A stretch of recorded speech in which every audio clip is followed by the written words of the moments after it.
আপনি যদি ভালোবেসে আপনার স্ত্রীর দিকে তাকিয়ে মুচকি হাসি দেন, এখানেও আল্লাহ তাআলা আপনাকে সাদাকা সওয়াব দিবেন।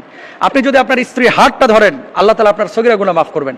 আপনি যদি আপনার স্ত্রীর সঙ্গে মুচকি হাসি দিয়ে কথা বলেন, এক লুকমা খাবার তার মুখে তুলে দেন, আল্লাহ সুবহানাহু ওয়া তাআলা খুশি হবেন। ভালোবাসা উতলিয়ে পড়ে বিয়ের আগে, কিন্তু বিয়ের পরে মানুষ আর স্ত্রীদেরকে ভালোবাসে না।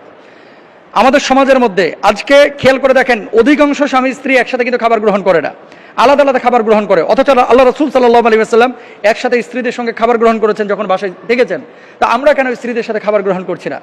কেন আজকে আমাদের পারিবারিক অশান্তি জানেন? মূলত সংসার আছে, স্বামী স্ত্রীর স্বীকৃতি আছে, আন্তরিক হৃদ্যতা আমাদের ভিতরে নেই। হিসাব নিকেশ যখন স্বামী স্ত্রীর মধ্যে এমনটা হবে, বিয়ে করে তার কাছ থেকে আমি পেলাম কি, স্ত্রীও যখন বলবে যে বিয়ে করে আমি স্বামীর কাছে কি পেলাম, স্বামী যখন চিন্তা করবে ওকে বিয়ে করে আমি আমার শ্বশুর বাড়ি থেকে কি পাইলাম, পারিবারিকভাবে ঝামেলাটা তখনই তৈরি হবে। সুতরাং বৈবাহিক অবস্থাটা এটা একটা হৃদ্যতার অবস্থা, ভালোবাসার অবস্থা, মমত্ববোধের অবস্থা। ভালোবাসা যদি বাড়াইতে চান, একসাথে স্ত্রীর সঙ্গে খাবার খান। ভালোবাসা বাড়াইতে চাইলে স্ত্রীর সঙ্গে একসাথে ঘুমান।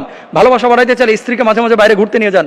ভালোবাসা বাড়াইতে চাইলে স্ত্রীর পছন্দ অপছন্দ বিষয়টাকে প্রায়োরিটি দেন, এবং স্বামীরও পছন্দ অপছন্দ বিষয়টাকে প্রায়োরিটি দেন। যদি প্রায়োরিটি দিতে পারেন, ভালোবাসা বাড়বে। প্রায়োরিটি যদি দিতে না পারেন, এই শুনেন, আপনাদেরকে একটা কথা বলি ভাইয়েরা আমার, বিয়ের আগে যারা ওই যে প্রেম করে, ওরে বাবারে বাবা, একে অপরের জন্য জীবন দিয়ে দেয়, আত্মহত্যা করে ফেলে, এরকম অবস্থা থাকে। কিন্তু বিয়ের পরে এই প্রেমটা যদি স্ত্রীর সাথে 60% কেউ রাখতো, তাহলে কোনো পরিবার